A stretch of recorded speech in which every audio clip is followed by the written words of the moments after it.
Assalamualaikum warahmatullahi wabarakatuh. Perkenalkan, nama saya Amanda Putri Laksono. Di sini saya ingin mempresentasikan tentang kritik terjemahan pada teks berita Al Jazeera. Oke, selanjutnya kita ke presentasi kita, yaitu kritik terjemahan teks berita Al Jazeera. Analisis berdasarkan teori Peter Neyman. Latar belakang. Penerjemahan berita internasional sangat penting dalam komunikasi global. Konflik Palestina-Israel membutuhkan penyampaian informasi yang akurat. Media Arab sering memuat muatan ideologis dalam pemberitaannya. Dan yang terakhir, analisis kualitas terjemahan diperlukan agar makna tidak menyimpang. Penerjemahan berita internasional memiliki peran yang sangat penting dalam menjaga alur informasi global agar tetap akurat dan dapat dipahami oleh pembaca dari berbagai budaya.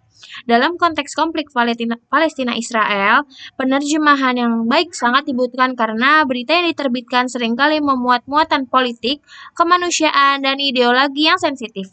Media seperti Al Jazeera dikenal memiliki sudut pandang khas dalam menyuarakan isu-isu Palestina, sehingga kualitas terjemahan tidak hanya menentukan pemahaman pembaca, tetapi juga dapat mempengaruhi cara publik melihat kondisi lapangan. Oleh karena itu, kajian terhadap kualitas terjemahan menjadi sangat relevan untuk memastikan bahwa pesan asli tetap terjaga dan tidak menimbulkan bias atau kesalahan persepsi. Permasalahan utama dalam penelitian ini berfokus pada bagaimana kualitas terjemahan berita dari bahasa Arab ke bahasa Indonesia dapat dipertahankan dengan baik. Beberapa hal yang menjadi perhatian adalah apakah makna penting dalam teks sumber dan benar-benar tersampaikan tanpa pergeseran, prosedur apa saja yang digunakan dalam proses penerjemahan, dan sejauh mana gaya terjemahan yang dipakai cenderung semantik atau komunikatif. Selanjutnya, beberapa hal menjadi perhatian adalah apakah makna benar-benar penting dalam teks sumber benar-benar tersampaikan tanpa pergeseran, prosedur apa saja yang digunakan dalam proses penerjemahan, dan sejauh mana gaya terjemahan yang dipakai cenderung semantik atau komunikatif. Selain itu, muncul juga pertanyaan mengenai apakah terjemahan tersebut sudah akurat dapat diterima oleh pembaca Indonesia dan tetap jelas dalam menyampaikan informasi yang sensitif. Pertanyaan-pertanyaan inilah yang ingin dijawab melalui analisis terperinci dalam penelitian ini. Tujuan penelitian ini yaitu untuk mengidentifikasi teknik dan prosedur terjemahan yang digunakan dalam teks berita Al Jazeera. Kemudian menilai sejauh mana terjemahan tersebut mempertahankan akurasi, keberterimaan, serta kejelasan informasi. Selain itu, penelitian ini ingin mengetahui apakah orientasi penerjemahan lebih condong pada penerjemahan semantik yang setia pada struktur sumber atau justru komunikatif yang menyesuaikan dengan pembaca bahasa sasaran. Material ini juga bertujuan memberikan kritik konstruktif serta alternatif perbaikan agar hasil terjemahan berita internasional dapat lebih informatif dan bertanggung jawab dari sisi linguistik maupun etika pemberitaan. Teori Peter Neyman. Metode penelitian ini dilakukan dengan cara membaca teks sumber berita berbahasa Arab secara mendalam, kemudian membandingkannya dengan teks terjemahan bahasa Indonesia yang tersedia. Analisis dilakukan dengan menelusuri struktur bahasa, ideologi, serta diksi yang digunakan dalam teks sumber, lalu mengidentifikasi perbedaan atau pergeseran makna dalam teks terjemahan. Setelah itu, prosedur dan teori-teori Neyman diterapkan untuk mengevaluasi kualitas hasil terjemahan. Proses ini dilengkapi dengan penilaian terhadap aspek akurasi, keberterimaan, dan kejelasan, sehingga menghasilkan analisis yang menyeluruh dan dapat dipertanggungjawabkan. Di sini ada semantic translation, yaitu menekankan makna asli teks sumber, communicative translation, menekankan kejelasan bagi pembaca. Neyman mengembangkan metode kritik terjemahan, nilai akurasi, keberterimaan, dan fungsi komunikatif. Prosedur terjemahan itu ada transference, modulation, cultural equivalence, stroke translation, adaptation, reduction, dan expansion. Identifikasi teks dan konteks. Judul berita Al Jazeera. Isi beritanya pemakaman jenazah tahanan Palestina di Deir al-Bala. Pengembalian jenazah menunjukkan tanda penyiksaan. Konferensi pers kantor media perintah Gaza. Analisis teks sumber. Di sini ada struktur sintaktis Arab padat dan panjang, diksi politik dan militer, ton berita informatis namun emosional, menekankan pelanggaran HAM dan tragedi kemanusiaan. Di sini saya akan menjelaskan teks sumber berita dari Al Jazeera yang menunjukkan gaya penulisan khas Arab yang memiliki kalimat panjang dan padat. Informasi. Banyak istilah yang digunakan mencerminkan sudut pandang ideologi seperti penggunaan kata tawanan Palestina dan pendudukan Israel yang menunjukkan keberpihakan terhadap korban konflik. Selain itu, berita ini memuat detail mengenai penyiksaan, penganiayaan, hingga eksekusi lapangan yang dilakukan terhadap tawanan, sehingga memberi kesan emosional dan tragis. Dengan demikian, teks sumber memiliki beban makna yang kuat baik secara informatif maupun emosional. Selanjutnya, teks terjemahannya. Di sini kalimat lebih ringkas dan komunikatif. Beberapa istilah mengalami pergeseran makna. Elemen emosional sedikit diredam, terminologi politik dengan sebagian dialih bahasakan secara bebas. Pada teks terjemahan bahasa Indonesia, terlihat bahwa penerjemah berusaha membuat kalimat lebih ringkas dan mudah dibaca oleh masyarakat umum. Beberapa istilah diterjemahkan dengan lebih adaptif agar sesuai dengan konteks pembaca Indonesia. Meskipun hal ini menyebabkan pengurangan nuansa emosional yang ada dalam teks sumber, penerjemahan lebih mengutamakan kejelasan dan kelancaran alur informasi, sehingga beberapa pergeseran makna atau penyederhanaan tidak dapat dihindari. Walaupun begitu, inti isi berita tetap tersampaikan dengan baik dan dapat dipahami tanpa menimbulkan ambiguitas. Penerapan prosedur.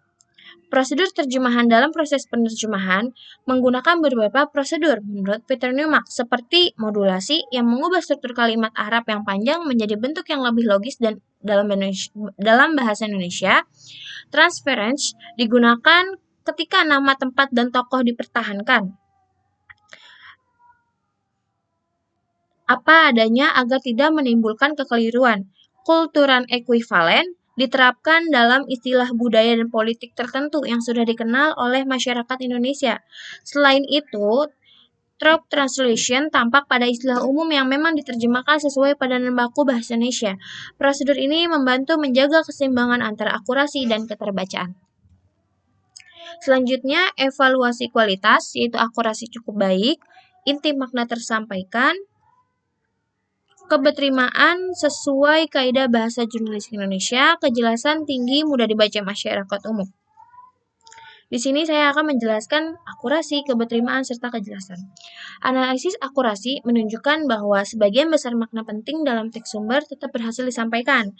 Dalam teks terjemahan, data-data faktual seperti jumlah jenazah, lokasi pemakaman, dan pernyataan penjabat Gaza tetap dipertahankan dengan benar. Namun ada beberapa detail penyiksaan atau deskripsi emosional yang tidak sepenuhnya diterjemahkan secara utuh. Walaupun demikian, pesan utama mengenai adanya pelanggaran HAM oleh pihak Israel tetap tersampaikan dengan baik dan tidak mengurangi pemahaman pembaca. Selanjutnya, keberterimaan. Dari segi keberterimaan, teks terjemahan sudah sesuai dengan gaya bahasa jurnalistik Indonesia yang lugas, sederhana, dan mudah dipahami.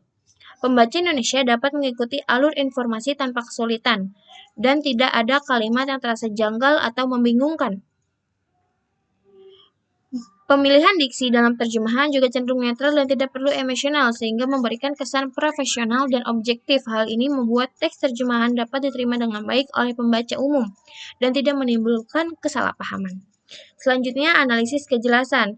Dari sisi kejelasan, teks terjemahan memiliki kelebihan dalam hal penyampaian informasi yang lebih ringkas dan langsung. Struktur kalimat yang lebih sederhana membantu pembaca memahami isi berita tanpa harus membaca ulang.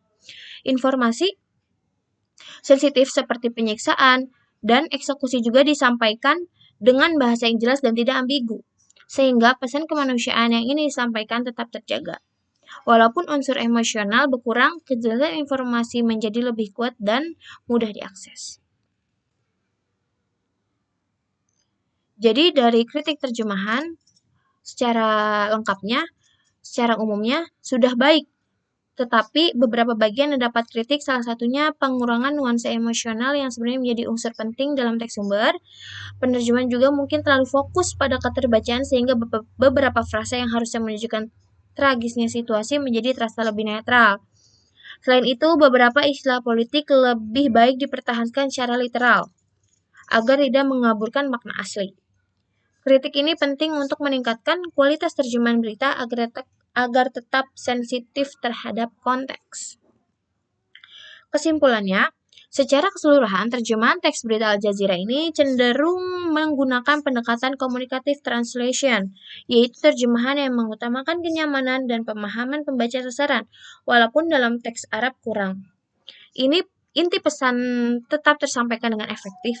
Penggunaan prosedur-prosedur NIMAK seperti modulasi dan transferensi terbukti mampu membantu penerjemah menjaga kesetiaan makna. Dengan demikian, terjemahannya dapat dikatakan baik dari segi akurasi, keberterimaan, dan kejelasan.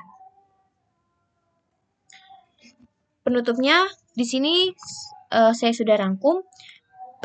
Penerjemah perlu menjaga akurasi dan sensitivitas konteks politik. Yang kedua, analisis dapat diperluas ke teks berita lain. Dan yang ketiga, penerjemahan berita sebaiknya mempertimbangkan aspek ideologis. Sebagai penutup, penerjemahan berita diharapkan mampu menyeimbangkan antara akurasi informasi dan kelancaran bahasa, agar tidak kehilangan pesan penting yang terdapat dalam teks sumber. Penelitian ini menunjukkan bahwa penerjemahan berita internasional membutuhkan sensitivitas terhadap konteks politik dan kemanusiaan. Untuk penelitian selanjutnya, kajian serupa dapat diperluas pada berita lain dari Al Jazeera atau media internasional lainnya, agar menghasilkan wawasan lebih komprehensif. Mungkin cukup sekian presentasi dari saya. Kurang lebihnya mohon maaf. Jangan lupa like, comment, and subscribe. Wassalamualaikum warahmatullahi wabarakatuh.